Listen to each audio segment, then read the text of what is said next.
Hello, আসসালামু আলাইকুম। এই যে আমার ছেলের আজকে পরীক্ষায় ইংরেজি ফার্স্ট পেপার, তাই ছেলেকে নিয়ে এই যে পরীক্ষার কেন্দ্রে যাচ্ছি। সবাই দোয়া করবেন ছেলের জন্য।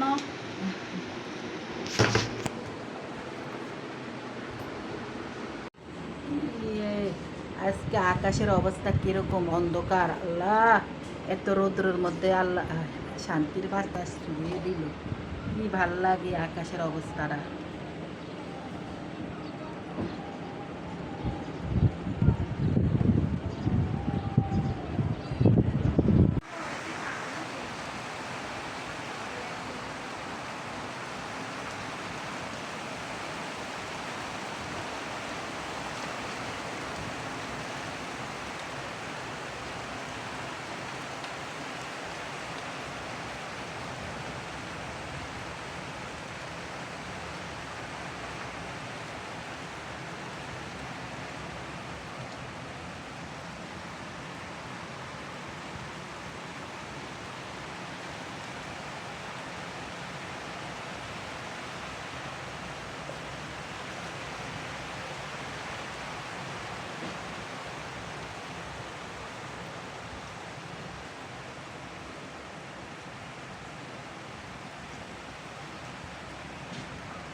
এই যে দুপুরবেলা ছেলেকে পরীক্ষার কেন্দ্র থেকে আসার পরে মেয়ে এই যে তরমুজ কাইটটা দিছে।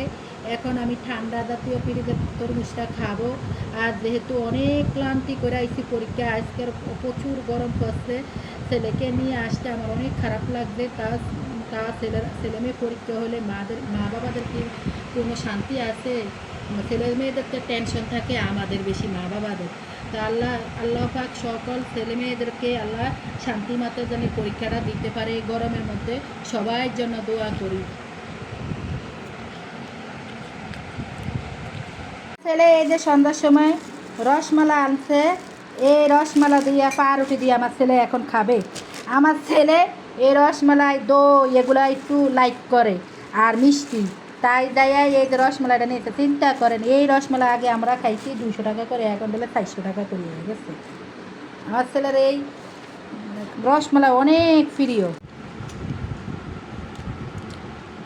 এই যে সন্ধ্যা মুড়ি বানিয়ে নিলাম, টমাটো, কাঁচামরিচ, ধনিয়া পাতা, পেঁয়াজ এগুলো দিয়ে একটু মুড়ি বানিয়ে নিলাম আচার তেল দিয়া। যেহেতু একটু একটু বৃষ্টি বৃষ্টি ভাব, তাই আজকে ছোলা খাইলাম না, আজকে মুড়ি বানালাম এইভাবে ছোটোকালের মতো। রাত্রের জন্য এই যে ডাইল বসাইছি রাইস কুকারে, আর একটু কুমড়ার তরকারি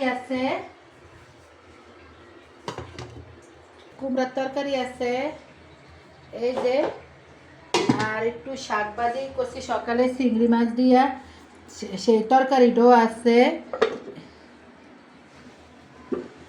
আর ছেলের হাতে এই যে আম আনালাম বাজার থেকে, একটু আম দিয়া ডাউল দিয়া খাবো, তাই আমটা আনালাম। এই যে ডাউল দিয়ে আম দিয়া খাবো, তাই আনালাম আমরা। এখন কালকার জন্য ডাউল রান্না করতেছি, এখন রান্না করবো না। ডাউল সিদ্ধ করে রাখতেছি কালকার জন্য, আর আমরা কালকা সিদ্ধ করব, তাই আপনাদের সাথে শেয়ার করব। আর আমার ভিডিওটা যদি ভালো লাগে একটা লাইক দিবেন, একটা কমেন্ট করবেন, একটা সাবস্ক্রাইব করে দিবেন। ধন্যবাদ, সবাই পাশে থাকবেন, তাড়াতাড়ি আমাকে